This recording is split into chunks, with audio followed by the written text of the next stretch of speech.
Hello dear students, अस्सलाम वालेकुम। हम पढ़ रहे हैं कोऑर्डिनेशन केमिस्ट्री और कोऑर्डिनेशन केमिस्ट्री में जो हमारा आज का टॉपिक है that is pi acid ligands, जिनको कभी कभी हम बोलते हैं नॉन क्लासिकल लिगेंड्स। और जो बॉन्डिंग होती है ऐसे लिगेंड्स की मेटल के साथ, उस बॉन्डिंग को बोला जाता है साइनर्जिक बॉन्डिंग या फिर साइनर्जिस्टिक बॉन्डिंग। कभी कभी आप इसी टॉपिक को बैक बॉन्डिंग के नाम से भी देखोगे अपनी बुक्स पे, ठीक है ना। चाहे वो पाई बैक बॉन्डिंग की बात कर रहा हो, पाई एसिड लिगेंड्स की बात कर रहा हो, नॉन क्लासिकल लिगेंड्स की बात कर रहा हो या साइनर्जिक बॉन्डिंग की बात कर रहा हो, that is one and the same thing in the context of our coordination chemistry, ठीक है। अब कोऑर्डिनेशन केमिस्ट्री जो है it teaches us some life lessons. क्या होता है कि हमारी लाइफ में हम देखते हैं कि कभी कभी हमें अपने नेचर के अगेंस्ट जाना पड़ता है। Why do we do that? Because we have certain benefits in that. Or coordination chemistry tells us that it's good to go against your nature sometimes. How? What do we see in coordination chemistry? We have two things. One is metal and one is ligand. आपसे मैं पूछूंगा कुछ ligands का जरा नाम बोलिए आप। अब बोलोगे carbon monoxide is a ligand, अब बोलोगे फॉस्फीन इज अ ligand, अब बोलोगे वाटर इज अ ligand, अब बोलोगे अमोनिया इज अ ligand, अब बोलोगे ethylene diamine is a ligand. Okay, अब मैं आपसे पूछता हूं कार्बन मोनोऑक्साइड में डोनर एटम क्या है, तो आप बोलोगे कार्बन। फॉस्फीन में आप बोलोगे फॉस्फोरस, वाटर के केस में आप बोलोगे oxygen, nitrogen in case of ammonia and ethylene diamine. मैं कहूंगा ये जो डोनर एटम्स आप बोल रहे हो ये नॉन मेटालिक हैं कि मेटालिक हैं, तो आप बोलोगे these are non metallic atoms, ठीक है। मैं कहूंगा नॉन मेटल्स का नेचर कैसा होता है, तो आप बोलोगे नॉन मेटल्स का नेचर होता है इलेक्ट्रॉन्स को एक्सेप्ट करने का, इलेक्ट्रॉन्स को लेने का, ठीक है। मैं कहूंगा कि मेटल का नेचर कैसा होता है, क्या नेचर है आयरन का, क्या नेचर है कोबाल्ट का, क्या नेचर है किसी भी मेटल का, तो आप बोलोगे मेटल का नेचर होता है इलेक्ट्रॉन देने का। मेटल्स और electro positive in nature. If we expect anything from metals, they are going to donate or lose electrons, and if we expect anything from non-metals, they are going to accept electrons from the metals. ठीक है ना? So in an interaction between metal and ligand, what is natural? What do we expect naturally? We expect एक metal जो होता है ये electron देता होगा और ligand इलेक्ट्रॉन लेता होगा. But what is truth? The truth is ligands are defined as electron rich species that donate their electron pair or share their electron pair with a metal. यानी कि कोऑर्डिनेशन केमिस्ट्री में पूरा का पूरा coordination chemistry में क्या होता है कि जो नॉन मेटल होता है वो इलेक्ट्रॉन देने वाला होता है और मेटल जो होता है वो इलेक्ट्रॉन लेने वाला होता है, ठीक है ना। Is this in accordance with the nature और it is against the nature? तो आप बोलोगे इट्स अगेंस्ट द नेचर। फिर मैं पूछूंगा ऐसा क्यों होता है, फिर आप बोलोगे हमें नहीं पता। तो सिंपल सी बात है, ऐसा होता है फॉर एक्स्ट्रा बॉन्डिंग, बॉन्ड बनाने के लिए। बॉन्डिंग से होगा क्या, एनर्जी डिक्रीज हो जाएगी, उससे क्या होगा, स्टेबिलिटी बढ़ जाएगी। और मेटल हो लिगेंड हो, अगर इनकी स्टेबिलिटी बढ़ रही है बॉन्डिंग की वजह से तो ये बॉन्डिंग करेंगे। तो यहाँ पे हम देख रहे हैं that ligands and metals both are going against their nature. यहाँ पर metals are acting as electron acceptors and non metallic atoms in ligands are acting as electron donors. For what purpose? For the purpose of bonding, ठीक है ना, bond बनाने के लिए। लेकिन हम जब अपने नेचर के अगेंस्ट भी जाते हैं अपनी ज़िंदगी में कभी कभी, ठीक है ना, we go against our nature, we are good, for example we are cricketers, ठीक है ना, हम जो हैं हमें क्रिकेट खेलना पसंद होता है। And now we are preparing for our NEET exams and exam is in 2 months और मे बी 3 months और may be in 6 months time. Do we play cricket with that kind of intensity? हम क्या करते हैं, हम अपने nature के against जाते हैं। क्यों जाते हैं? हम क्रिकेट को क्यों छोड़ देते हैं उस टाइम पे? हम इसलिए क्रिकेट छोड़ते हैं because we have a benefit in that. हम कोई बड़ी चीज़ अचीव करना चाहते हैं या कोई बड़ा एग्ज़ाम क्वालिफाई करना चाहते हैं, उसके लिए हम क्रिकेट को छोड़ देते हैं उस टाइम पे, ठीक है। लेकिन थोड़े से वैकेशंस हो गए, आप घर आ गए और वहाँ पे लोग क्रिकेट खेलते हुए आपको दिखे, ठीक है ना। What is your nature? चलो थोड़ा टाइम हम भी खेल लेते हैं, ठीक है ना। That means when ever you get the opportunity to express your nature, you will express it.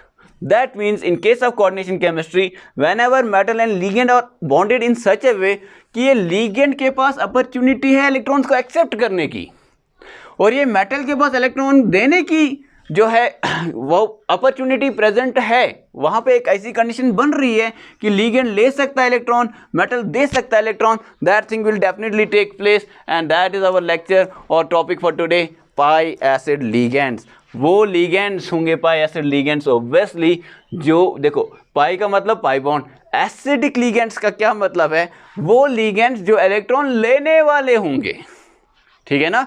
Acid का मतलब क्या होता है, what's A Lewis acid? Lewis acid is a species that accepts electron pair। जब मैं कह रहा हूं कि आपके पास पाई एसिड लीगेंड्स है, चलो पाई को भूल जाओ थोड़े टाइम के लिए, एसिडिक लीगेंड्स है, तो इसका मतलब क्या होगा, वो लीगेंड्स जो एक्सेप्ट करेंगे इलेक्ट्रॉन पेयर को। तो ऑब्वियसली अगर लीगेंड एक्सेप्ट कर रहा है तो कहां से एक्सेप्ट कर रहा होगा, मेटल से एक्सेप्ट कर रहा होगा। समझ रहे हो बात को, ठीक है ना। Okay, is this now classical और नॉन क्लासिकल कि मेटल इलेक्ट्रॉन दे रहा है, लीगेंड इलेक्ट्रॉन ले रहा है? This is non-classical because classically in coordination chemistry what we see metal is the acceptor of electrons and ligand is the donor of the electrons. This is classical, pretty classical stuff. What is non-classical then? Non-classical would be like metal has electron pair and it is giving that electron pair to the ligand. Such a thing in coordination chemistry would be called as non-classical stuff. सही बात है कि नहीं, ठीक है ना। तो ये कैसा लीगेंड है, this is non classical ligand. ये कैसा लीगेंड है, this is A classical ligand. और देखा गया है जब भी मेटल इलेक्ट्रॉन देता है, लीगेंड इलेक्ट्रॉन लेता है, the nature of the bonding there is pi bond, यानी कि एक हेड ऑन कोलिजन नहीं होता, एक हेड ऑन ओवरलैप नहीं होता ऑर्बिटल्स के बीच में। This is a side wise overlap perpendicular to the internuclear axis. और side wise overlap perpendicular to the internuclear axis को क्या बोलते हैं दुनिया में, उसको बोलते हैं पाई बॉन्ड, ठीक है ना। यानी कि ये पाई बॉन्ड कैसे बनता होगा कि मेटल के पास कुछ डी ऑर्बिटल्स रहे होंगे जिनमें इलेक्ट्रॉन्स होंगे, लीगेंड के पास कुछ खाली ऑर्बिटल्स रहे होंगे जिन्होंने इसके साथ ओवरलैप किया। यहाँ पे ऐसा बॉन्ड देखो, अब ये इंटरन्यूक्लियर एक्सिस के perpendicular, it's not along the internuclear axis.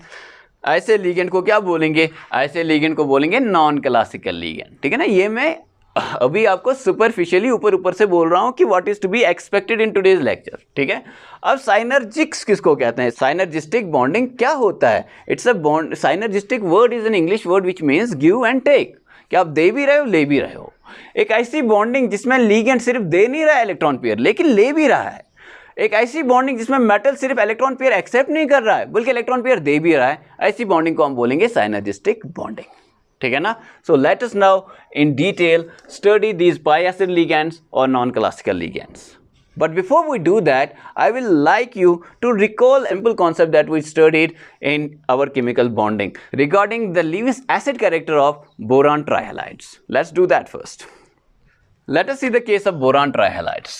Boron trihalides का जो general formula है that is BX3. इनका जो structure बनेगा जैसे कि आपने देखा होगा वहाँ पे that the steric number is 3.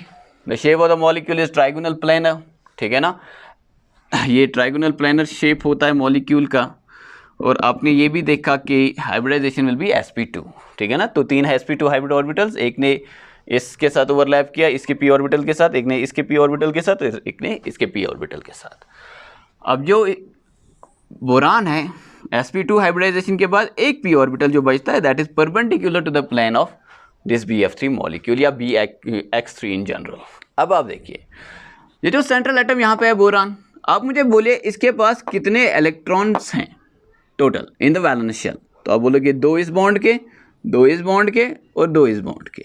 It's got 6 electrons in the outermost shell. Does it have a complete octet or an incomplete octet or an expanded octet? तो आप बोलोगे it's got incomplete octet.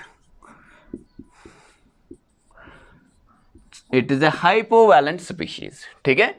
तो मैं कहूँगा ये जो बोरान है इसकी टेंडेंसी इलेक्ट्रॉन एक्सेप्ट करने की होगी कि नहीं, तो आप बोलोगे डेफिनेटली होगी, because boron is electron deficient here. It will try to get one pair of electron so that it gets to 8 electrons, it completes its octet, gets to the noble gas configuration of neon.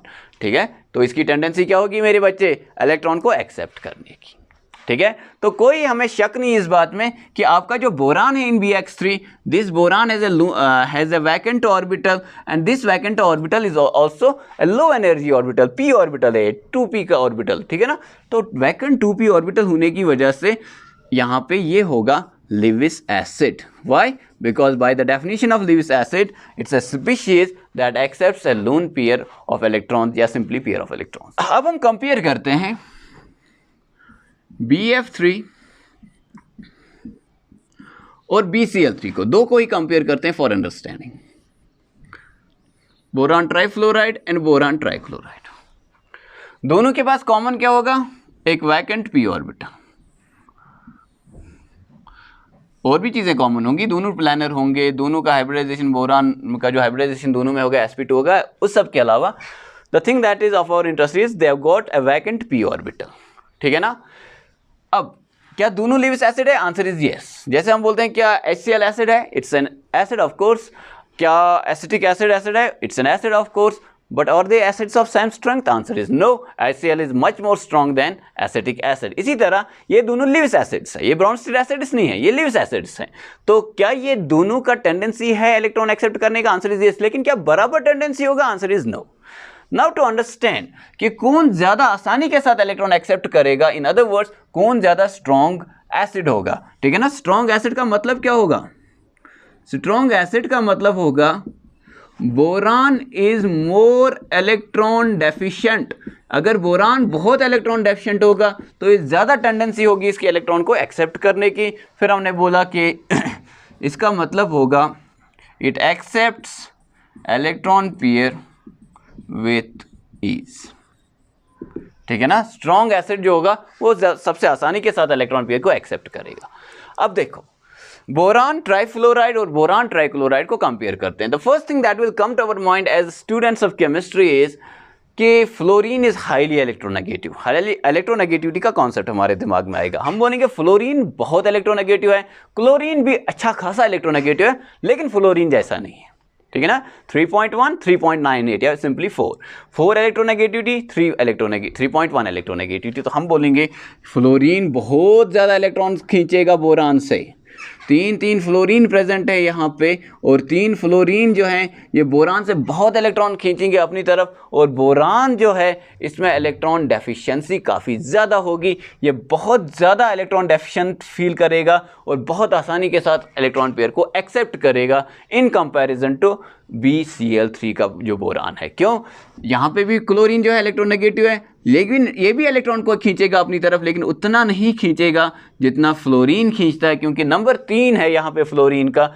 यहाँ पे 3 chlorine हैं. ठीक है ना, तो number भी 3 है, और फ्लोरीन जो यहाँ पे वो बहुत इलेक्ट्रोनेगेटिव है. तो हम एक्सपेक्ट करते हैं ऑल्दो ये भी काफ़ी इलेक्ट्रॉन डेफिशिएंट होगा, ये भी अच्छा खासा इलेक्ट्रॉन डेफिशिएंट होगा, but this will feel the heat more because fluorine is extremely electronegative, सबसे ज़्यादा इलेक्ट्रोनेगेटिव एटम है. तो हम क्या एक्सपेक्ट करते हैं, इलेक्ट्रॉन पेयर ये एक्सेप्ट करेगा, आंसर इज यस. क्या इलेक्ट्रॉन पेयर ये एक्सेप्ट करेगा, आंसर इज यस.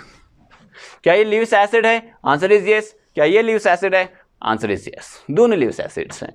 तो फिर हम क्या एक्सपेक्ट करेंगे कि ये ज़्यादा स्ट्रॉन्गर लिविस एसिड होगा than this. So what is expected from electronegativity, expected कहाँ से, from the concept of electronegativity. हम बोलेंगे BF3 will be stronger acid than BCl3, it will be stronger than BBr3 and it will be stronger than BI3. But is that fact, लेकिन क्या ये सच है, हमने बोला नहीं, ये सच नहीं है. Experimentally we have seen the correct order, this is an incorrect order.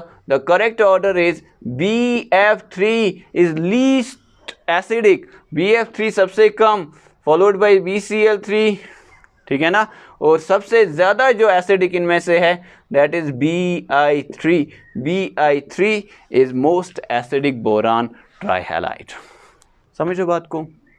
ठीक है, अब इस कॉन्सेप्ट को अंडरस्टैंड करने के लिए हमने किसका कॉन्सेप्ट इंट्रोड्यूस कराया था, बैक बॉन्डिंग का। देखो भाई, जो चीज़ एक्सपेरिमेंटल है, जो चीज़ सही है, उसको एक्सप्लेन करना ही पड़ेगा। तो इलेक्ट्रोनेगेटिविटी का कॉन्सेप्ट जो हम यूज़ कर रहे हैं, वो इलेक्ट्रोनेगेटिविटी का कॉन्सेप्ट सफिशिएंट नहीं है यहाँ पे। क्यों नहीं है? क्योंकि उससे आंसर गलत आ रहा है, ठीक है ना। अब सही आंसर हमें पता है, ठीक है ना, एक्सपेरिमेंटल डेटा से। अब हमें एक्सप्लेन करना है कि ऐसा क्यों हो रहा है।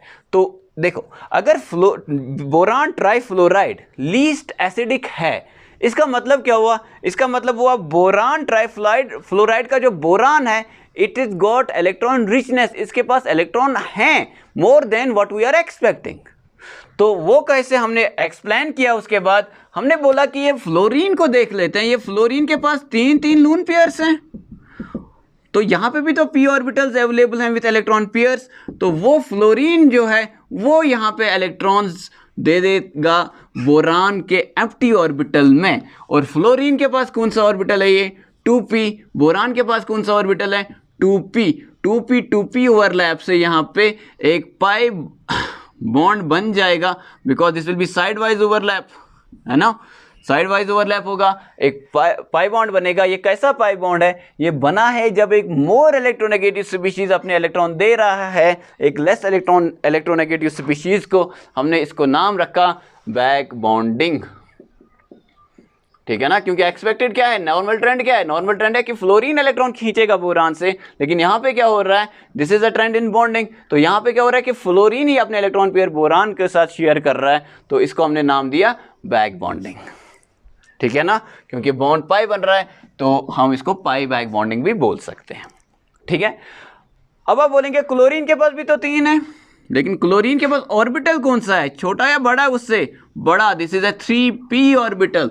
और 3p 2p ओवरलैप जो है that is not as efficient as 2p 2p overlap. यहाँ पे जो एनर्जी या साइज ऑफ द ऑर्बिटल्स है दैट इज मैचिंग, और यहाँ पे जो साइज ऑफ ऑर्बिटल्स हैं उसमें काफ़ी डिफरेंस है। यहाँ पे हैलोजन का ऑर्बिटल काफ़ी बड़ा है, और the overlap between boron and halogen that is not as effective as in case of BF3, ठीक है ना।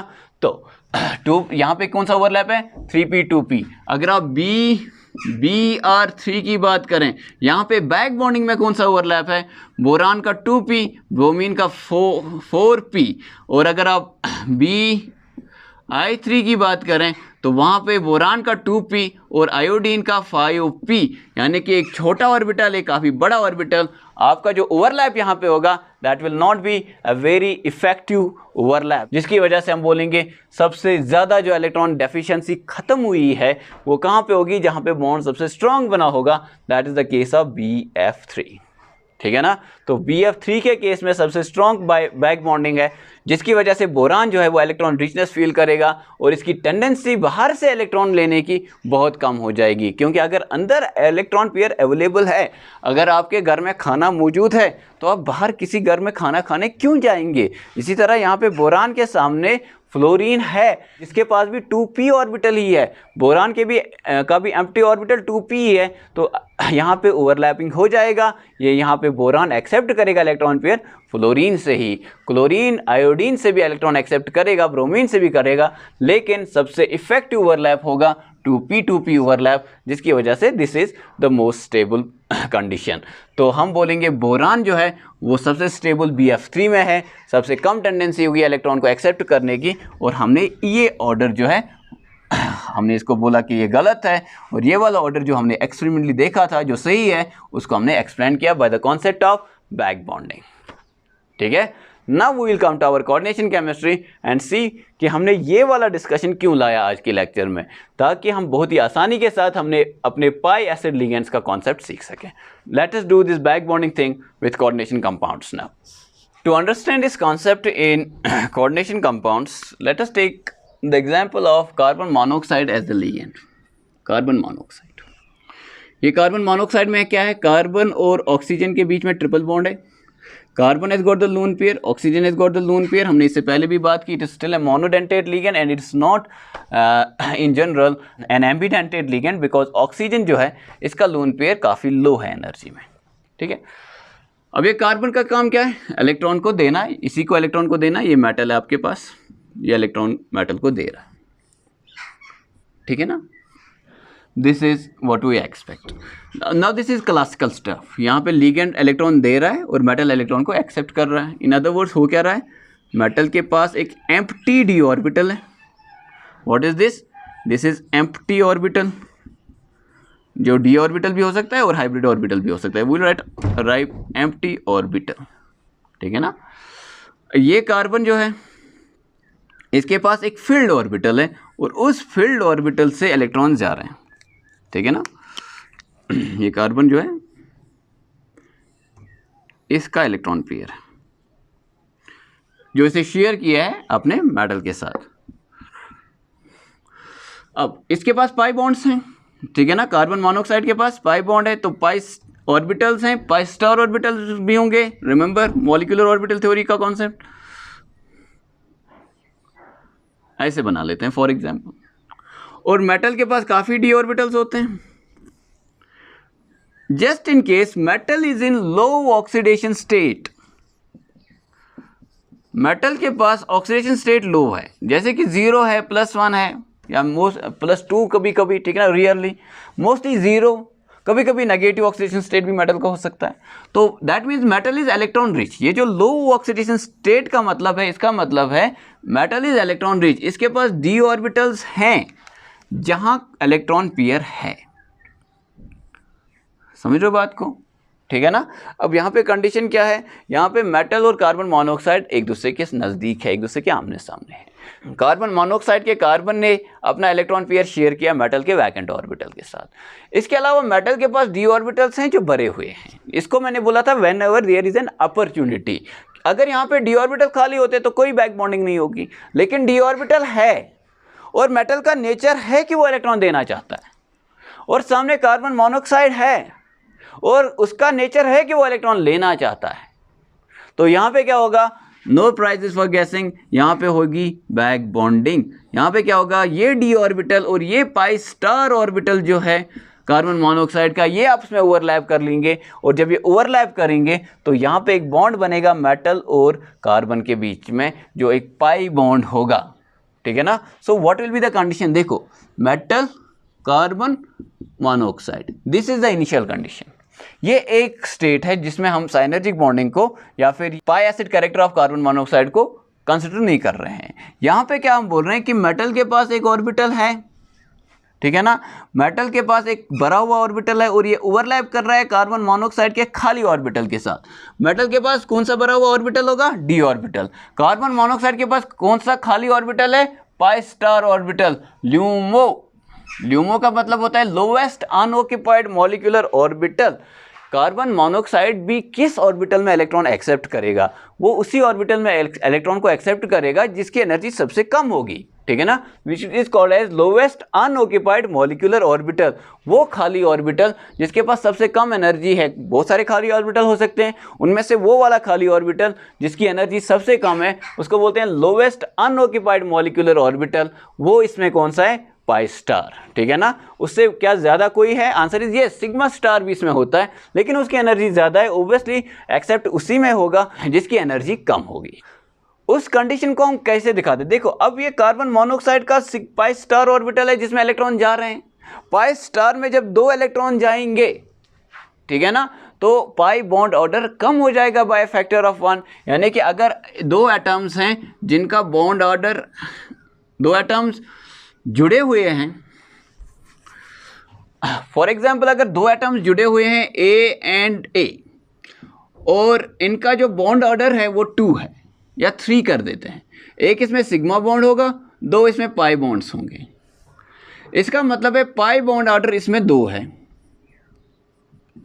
अगर 2 इलेक्ट्रॉन्स जा रहे हैं पाई स्टार में, अगर हम इसको 2 इलेक्ट्रॉन्स देंगे +2 इलेक्ट्रॉन्स, ये बनेगा ए और ए, 2 नेगेटिव. और हम बोल रहे हैं कि ये जो 2 इलेक्ट्रॉन हैं ये पाई स्टार में जा रहे हैं. जब पाई स्टार में जा रहे हैं, पाई एंटी बॉन्डिंग में जा रहे हैं, 2 इलेक्ट्रॉन जब पाई एंटी बॉन्डिंग में जाएंगे तो एक पाई बॉन्ड टूट जाएगा. तो ये बनेगी कंडीशन, यहाँ पे डबल बॉन्ड हो जाएगा. इसी तरह कार्बन मोनोऑक्साइड, जब यहाँ पे पाई स्टार में 2 इलेक्ट्रॉन चले जाएंगे तो एक पाई बॉन्ड यहाँ पे टूट जाएगा. तो इसका जो दूसरा कैनोनिकल स्ट्रक्चर है वो कैसा बनेगा, metal double bond carbon double bond oxygen. This will be the condition, ठीक है ना। Now this is what we call as synergistic bonding. देखो अब पूरा समझने की कोशिश करेंगे। कार्बन मोनोऑक्साइड यहाँ पे कैसा है, is it A classical ligand और ए नॉन क्लासिकल लीगेंड। तो आप बोलोगे क्लासिकल किसको बोलते हैं, क्लासिकल लीगेंड ऐसा लीगेंड है जो हमेशा इलेक्ट्रॉन पेयर देता है और वापस इलेक्ट्रॉन पेयर नहीं लेता। अब बोलोगे एग्जाम्पल बोलो, मैं बोलूँगा वाटर। ऑक्सीजन के पास तो डी ऑर्बिटल भी नहीं है कि वो इलेक्ट्रॉन को वापस ले सके, ठीक है ना। इसका पाई स्टार ऑर्बिटल भी नहीं है और इसका सिग्मा स्टार ऑर्बिटल इतना लो इन एनर्जी भी नहीं है कि वो इलेक्ट्रॉन को एक्सेप्ट कर सके, ठीक है। तो ये हो गया वाटर, ये कैसा है, ये है क्लासिकल।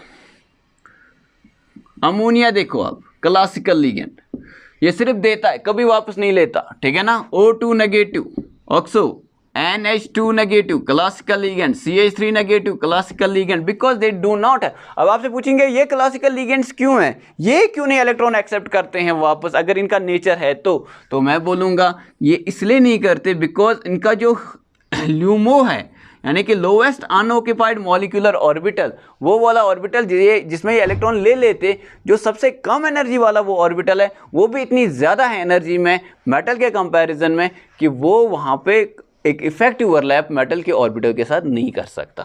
समझो बात को। तो दीज आर क्लासिकल लीगेंड्स, मतलब ये सिर्फ इलेक्ट्रॉन देते हैं, वापस नहीं लेते। लेकिन कार्बन मोनोऑक्साइड के बारे में क्या ख्याल है, क्या ये इलेक्ट्रॉन देता है, आंसर इज येस। क्या ये मेटल से इलेक्ट्रॉन वापस भी लेता है, आंसर इज येस।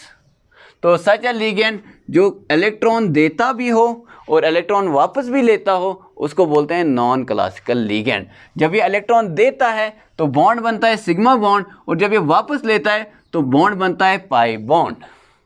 समझ रहे हो बात को।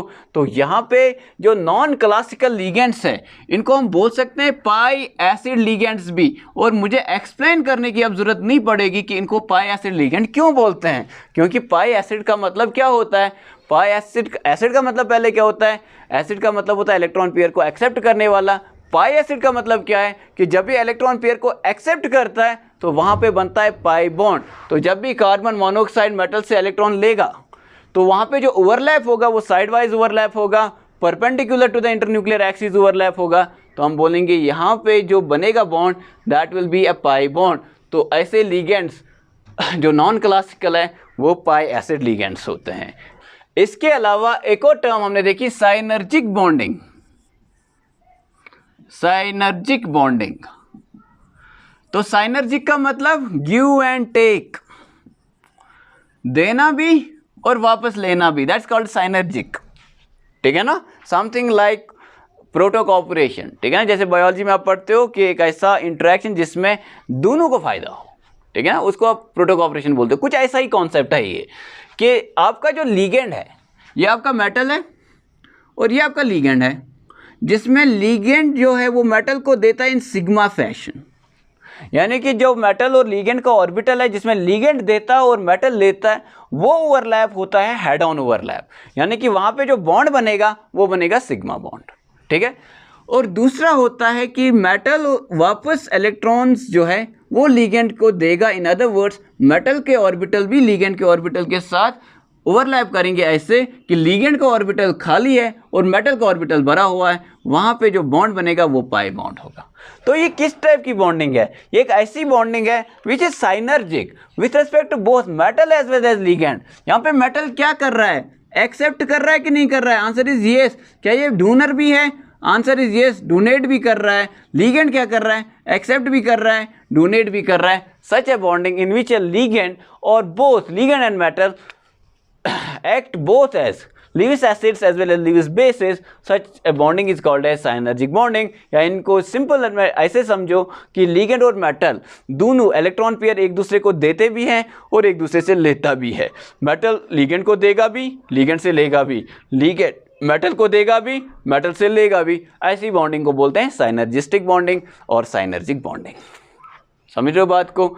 अब हम देखेंगे कि आपका जो साइनर्जिक बॉन्डिंग है इसमें जो ल्यूमो है वो क्या होता है। तो in case of carbon monoxide हमने देखा कि ल्यूमो जो है वो है पाई स्टार ऑर्बिटल, यानी कि लोवेस्ट अनऑक्यूपाइड मॉलिक्यूलर ऑर्बिटल जो है इसमें, जिसमें इलेक्ट्रॉन अपने देगा मेटल, वो कौन सा है, pi star. It's not always pi star, sometimes a question में बी आस्क्ड कि this is for example you are given phosphine, ये फॉस्फीन है, ये आपका पाई एसिड लिगेंड है कि नहीं है? तो answer for this is yes, this is a pi acid ligand. वो पहले तो ये पूछेगा क्या ये पाई एसिड लिगेंड है, आंसर इज येस। दूसरा ये पूछेगा तो यहाँ पे ल्यूमो कौन सा है, यानी कि फॉस्फोरस अपने किस ऑर्बिटल में इलेक्ट्रॉन पेयर को एक्सेप्ट करेगा जो मेटल इसको देगा। ठीक है, लेट अस सी दैट। देखो भाई, late us look at certain molecules like N2, O2, carbon monoxide, benzene, cyclopentadiene, Cp जिसको बोलते हैं Cp नेगेटिव, ये कुछ ऐसा है, ठीक है ना। इसके अलावा ethene for example CH2 double bond CH2, या ब्यूटीन या 1,3 डाइब्यूटीन, ऐसे करके ये सब लिगेंड्स हैं और ये सारे के सारे हैं पाई एसिड लिगेंड्स, यानी कि नॉन क्लासिकल लिगेंड्स। ये ऐसे लिगेंड्स हैं जो मेटल को इलेक्ट्रॉन दे भी सकते हैं और मेटल से इलेक्ट्रॉन वापस भी ले सकते हैं। ठीक है, अब देखो इन सब में पाई बॉन्ड्स हैं। You know this is nitrogen, it's got like this, N triple bond N, O double bond O। ये तो कार्बन मोनोऑक्साइड अभी हमने देखा। Benzene, no prizes for writing its structure, we have been doing this all the time. तो सब में pi bonds हैं। तो इनका जो ल्यूमो है, लोवेस्ट अनऑक्यूपाइड मॉलिक्यूलर ऑर्बिटल, वो कौन सा है मेरे बच्चे? वो है पाई स्टार, यानी कि मेटल अपने इलेक्ट्रॉन किस में देगा? पाई स्टार में देगा। ठीक है, कौन सा बॉन्ड वहां पे बनेगा? वहां पे भी पाई बॉन्ड ही बनेगा। मेटल और लीगेंड के बीच में पाई बॉन्ड बनेगा, विद इन द लीगेंड एक पाई बॉन्ड टूटेगा। ठीक है, दिस इज द केस। अब कुछ इंपॉर्टेंट एग्जाम्पल इसके अलावा आपको समझनी है। H2 मॉलिक्यूल, इसका तो मॉलिक्यूलर ऑर्बिटल थ्योरी सबको पता है। ये हो गया एक हाइड्रोजन विथ 1s, ये हो गया दूसरा हाइड्रोजन विथ 1s, ठीक है ना। 1s एंड 1s ओवरलैप कर लेंगे और ये बनेगा sigma 1s, this is sigma star 1s। तो इसका लोवेस्ट अनऑक्यूपाइड मॉलिक्यूलर ऑर्बिटल कौन सा है? Sigma star. और ये because this is sigma star 1s, ये सिग्मा स्टार 2s नहीं है, ये सिग्मा स्टार 2pz नहीं है। This is not very high in energy, this is quite low in energy. ये एक्सेप्ट कर सकता है इलेक्ट्रॉन्स मेटल से। तो आपको याद रखना है, इन केस ऑफ H2 जो आपका ल्यूमो है, that is not pi star, क्योंकि वहाँ तो पाई बॉन्ड है ही नहीं, दैट इज सिग्मा स्टार। और बहुत ही important class of ligands that is got pi acid ligand character, यानी कि जो पाई एसिड लिगेंड्स का एक इंपॉर्टेंट क्लास है वो है फॉस्फीन्स का। ठीक है ना। देखो भाई, आपका जो फॉस्फीन है PH3 फॉर एग्जांपल ले लेते हैं, इस फॉस्फीन में जो फॉस्फोरस है आपका, ये किस पीरियड का एलिमेंट है? ये थर्ड पीरियड का एलिमेंट है। तो इसमें 3D जो है वो भी प्रेजेंट होगा।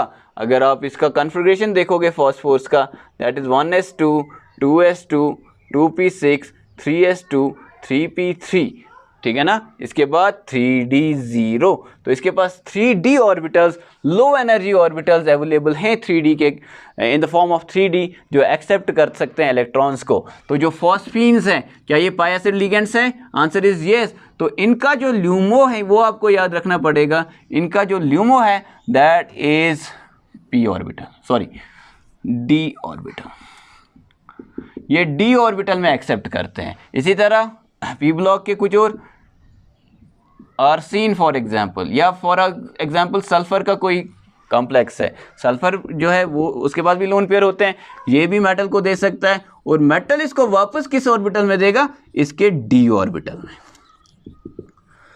ठीक है ना। तो सल्फर के कंपाउंड्स, आर्सीन के कंपाउंड्स, फॉस्फोरस के compounds, when they are ligands and they are pi acid ligands, they will accept electron pair in their d orbitals. तो इनको जो ल्यूमो है वो है इन सब का d ऑर्बिटल। कभी कभी p ऑर्बिटल भी ल्यूमो होता है। उसका एक इंपॉर्टेंट केस आप याद रखोगे, NO2 नेगेटिव, इसका जो ल्यूमो है दैट इज p ऑर्बिटल। इसका अगर आप जल्दी से एक लिविंग स्ट्रक्चर देखेंगे वो ये है, और यहाँ पे एक 2 ऑर्बिटल्स होते हैं, ये d ऑर्बिटल नहीं है, 2 p ऑर्बिटल्स है, जिसमें एक में इलेक्ट्रॉन पेयर होता है और दूसरा वाला खाली होता है। This is p orbital which is empty p orbital, और मेटल इसमें इलेक्ट्रॉन दे देता है। तो these are some important examples of pi acid ligands. ये पाई एसिड लिगेंड्स के कुछ इंपॉर्टेंट एग्जांपल्स हैं जो आपको in the form of question आपको आ सकता है, which are the following is a pi acid ligand, ठीक है ना। तो ये आपको याद रखने चाहिए। इसके अलावा आपसे इंपॉर्टेंट क्वेश्चन पूछा जा सकता है कि मेटल जब अपना इलेक्ट्रॉन पेयर देता है इन पाई एसिड लिगेंड्स को तो किस ऑर्बिटल में देता है, उसके लिए आपको इनका ल्यूमो याद रखना पड़ेगा। कुछ यहाँ पे हमने देखे कि इनका जो ल्यूमो है मोस्ट ऑफ द टाइम्स आपका ल्यूमो जो है वो पाई स्टार होगा। इसमें कार्बन मोनोऑक्साइड का एग्जाम्पल सबसे इंपॉर्टेंट है, आपकी टेक्स्ट बुक में मेंशन है, इसलिए सबसे इंपॉर्टेंट आपको कार्बन मोनोऑक्साइड याद रखना है कि उसका पाई स्टार ऑर्बिटल जो है वो ल्यूमो है, उसमें मेटल आपका इलेक्ट्रॉन पेयर दे देता है, समझ रहे हो। उसके अलावा काफ़ी और हैं जिसमें ल्यूमो जो है वो पाई स्टार है। H2 का इंपॉर्टेंट केस है जिसमें जो आपका सिग्मा स्टार ऑर्बिटल है वो आपका ल्यूमो है, वो मेटल से इलेक्ट्रॉन पेयर ले लेता है, समझ रहे हो। इसके अलावा कुछ पी ब्लॉक एलिमेंट्स जो जब सेंट्रल एटम्स होते हैं और जब वो except for in the second period, third period के, फोर्थ पीरियड के, फिफ्थ पीरियड के, वो जब होंगे आपके लिगेंड्स तो ऑब्वियसली उनके पास जो डी ऑर्बिटल होगा वो होगा लोवेस्ट एनर्जी अनऑक्यूपाइड ऑर्बिटल, जिसमें वो इलेक्ट्रॉन्स दिए जाएंगे, समझ रहे हो। इसके अलावा NO2 नेगेटिव का एक केस है जिसमें आपको याद रखना है कि इसका जो ल्यूमो है वो p ऑर्बिटल है मेरे बच्चे, ठीक है। We'll finally conclude today's lecture by looking at some very important examples of carbonyl complexes that are also mentioned in your textbook, ठीक है ना। कुछ important carbonyl complexes देखेंगे क्योंकि carbon monoxide is a very special ligand. देखो यहाँ पे हमने क्या देखा कि कार्बन मोनोऑक्साइड टर्मिनल है, यानी कि कार्बन मोनोऑक्साइड कैसे जुड़ता है, एक साइड से मेटल आता है, एक साइड से कार्बन मोनोऑक्साइड आता है, दोनों के ऑर्बिटल्स ओवरलैप करते हैं, यानी कि एक टाइम पे एक मेटल कार्बन मोनोऑक्साइड एक कार्बन मोनोऑक्साइड के साथ जुड़ता है। लेकिन कार्बन मोनोऑक्साइड के पास एक और एबिलिटी भी है कि ये एक्ट कर सकता है एज ए ब्रिजिंग लिगेंड, यानी कि कार्बन मोनोऑक्साइड एक ही टाइम पे दो डिफरेंट मेटल्स के साथ ओवरलैप कर सकता है, उनके बीच में एक ब्रिज का काम कर सकता है। We will also look at a couple of examples of those complexes and other homoleptic complexes of carbon monoxide with metals जो इंपॉर्टेंट है, आपको पता होने चाहिए उनके स्ट्रक्चर। उनमें कार्बन मोनोऑक्साइड एक्ट करता है एज अ टर्मिनल लिगेंड और एज अ ब्रिजिंग लिगेंड। कितने कार्बन मोनोऑक्साइड ब्रिजिंग है और क्या उनमें मेटल मेटल बॉन्ड भी है कि नहीं है, let us have a look at all of them. Now let's look at some important homoleptic. Homoleptic का मतलब क्या होता है कि एक ही किस्म का लिगेंड है और यहाँ पे कौन सा होगा, carbon monoxide. Homoleptic carbonyl complexes.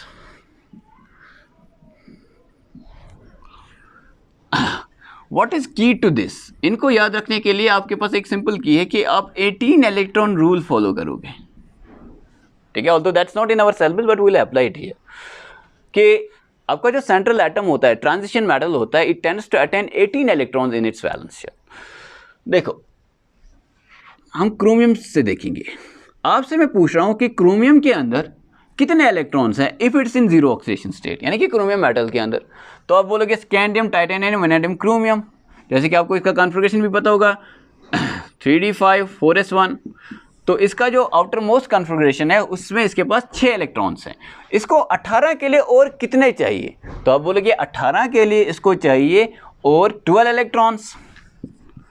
और अगर इसको 12 इलेक्ट्रॉन्स चाहिए वो कितने लिगेंड्स इसको देंगे, कितने मोनोडेंटेड लिगेंड्स इसको देंगे, तो आप बोलोगे 6 मोनोडेंटेड लिगेंड्स। तो हम बोलेंगे CrCO6 is an example of A homoleptic carbonyl complex, ठीक है ना। अब ये जो चीज़ है ये कैसा होगा, ये कुछ ऐसा दिखेगा, CO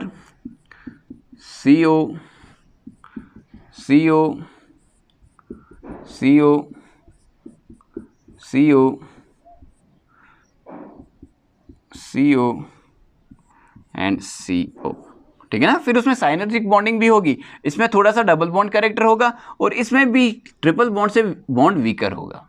इस लेक्चर को आप एंड तक जरूर देखिएगा क्योंकि फाइनली हम एक इंपॉर्टेंट कॉन्सेप्ट देने वाले हैं कि what is the effect of this synergic bonding in metal carbonyl complexes, और वहां से क्वेश्चन सबसे ज्यादा पूछे जाते हैं।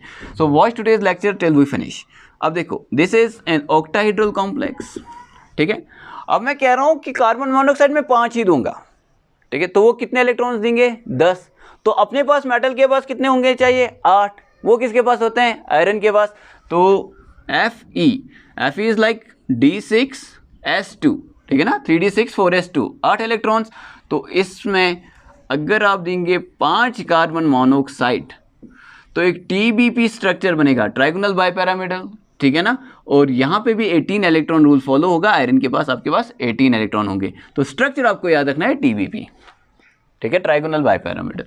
मैं कह रहा हूँ कि अब मैं एक और कम करूँगा, जब मैं यहाँ पे एक और कम करूँगा तो ये कार्बन मोनोऑक्साइड कितने रहेंगे, 4 रहेंगे, टेट्रा कार्बोनाइल कॉम्प्लेक्स। जब 4 रहेंगे तो मैं आपसे पूछ सकता हूँ कि वो कितने इलेक्ट्रॉन देंगे मेटल को, तो आप बोलेंगे 8।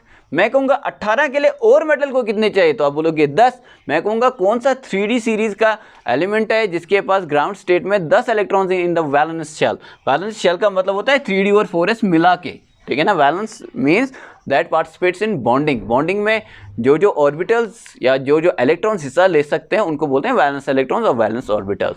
तो दिस इज निकल, निकल के पास 10 होते हैं। सो दिस टेट्रा कार्बोनाइल निकल जो है ये है एक टेट्राहीड्रल कॉम्प्लेक्स। ये ज़रूर याद रखना कि टेट्रा कार्बोनाइल निकल जो होता है ये एक टेट्राहीड्रल कॉम्प्लेक्स है, जबकि टेट्रा सायानो निकल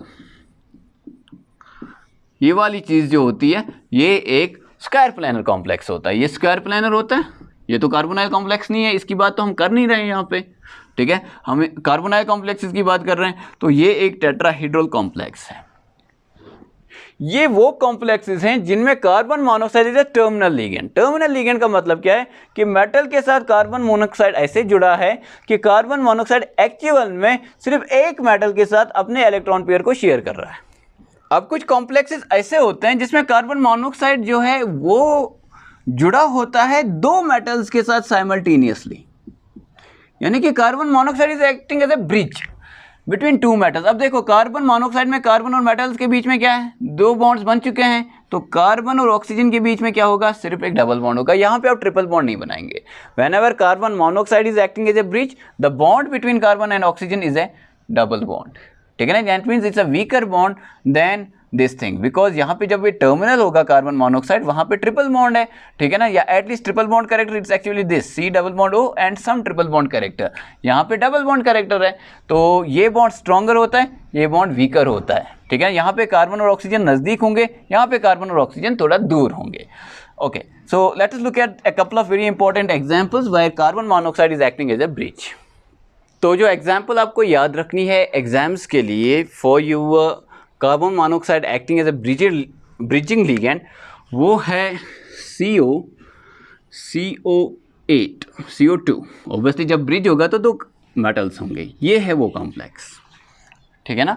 अब इस कॉम्प्लेक्स के अंदर आपका कार्बन मोनोऑक्साइड जो है वो इन द फॉर्म ऑफ ब्रिज भी होगा। टर्मिनल कार्बन मोनोऑक्साइड भी होंगे लेकिन ब्रिजेड कार्बन मोनोऑक्साइड भी होंगे। इसका स्ट्रक्चर आपको याद रखना पड़ेगा। This is cobalt, this is another cobalt, ठीक है ना।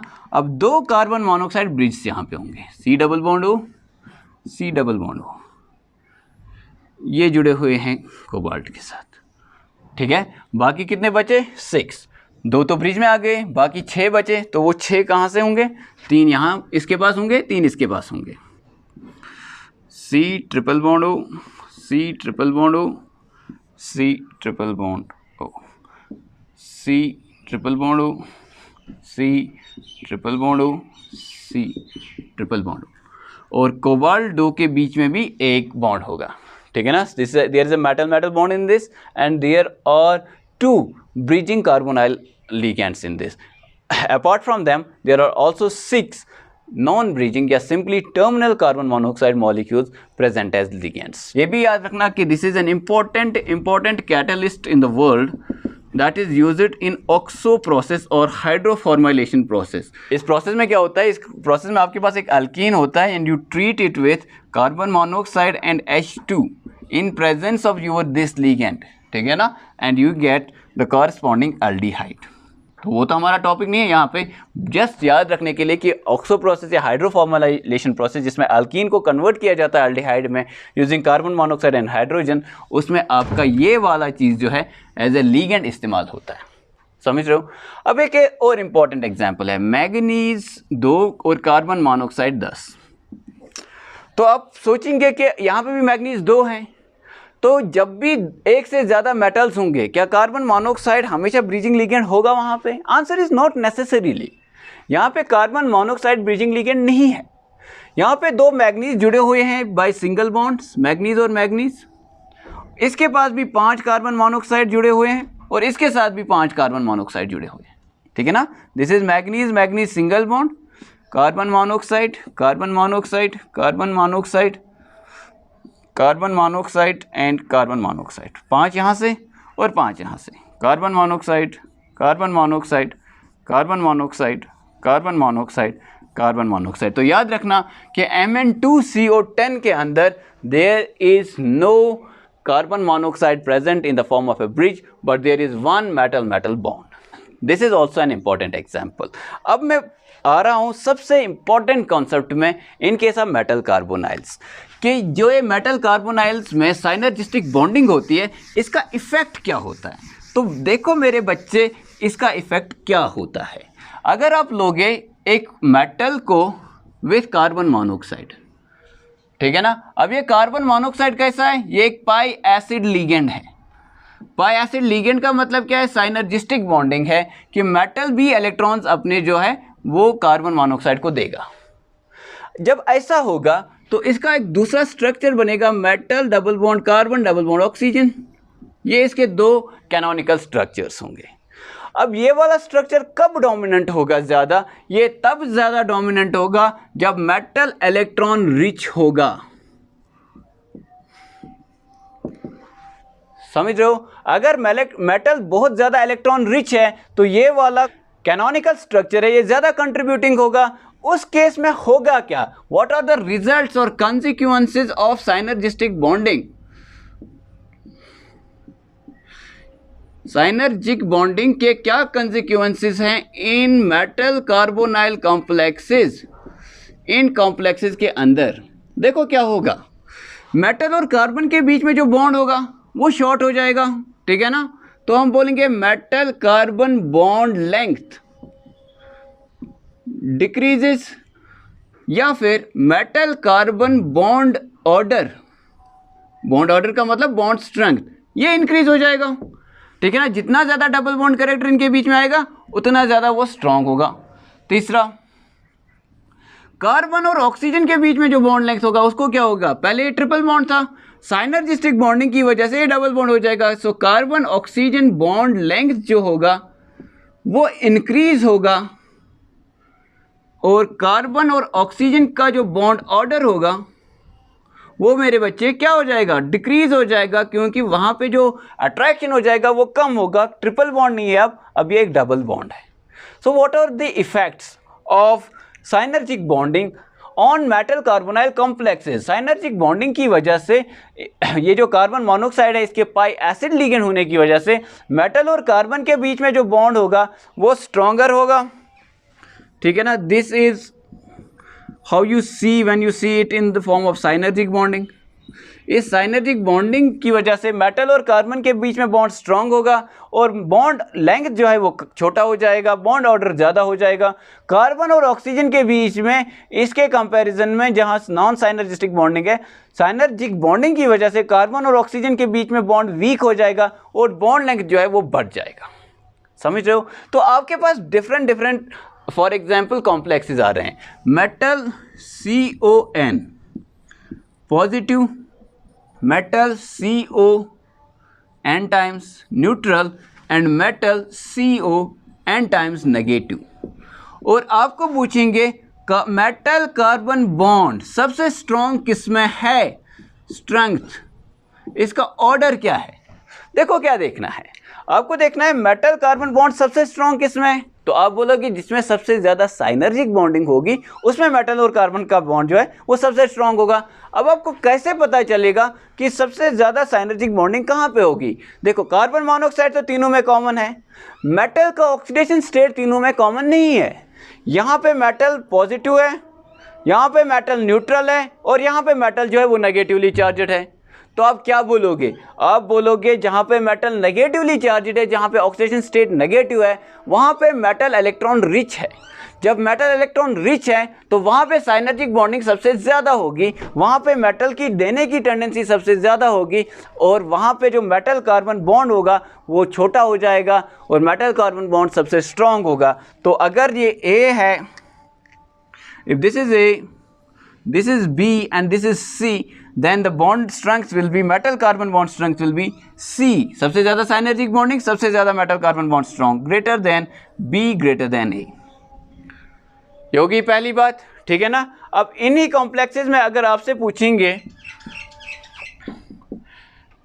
कार्बन ऑक्सीजन बॉन्ड स्ट्रेंथ के बारे में, तो आप बोलेंगे साइनर्जिक बॉन्डिंग जितनी ज़्यादा उतना कार्बन ऑक्सीजन बॉन्ड वीक होगा। तो सबसे वीक किस में होगा? सबसे वीक होगा सी में, और सबसे स्ट्रॉन्ग किस में होगा? ए में। आप लिखोगे A greater than B greater than C.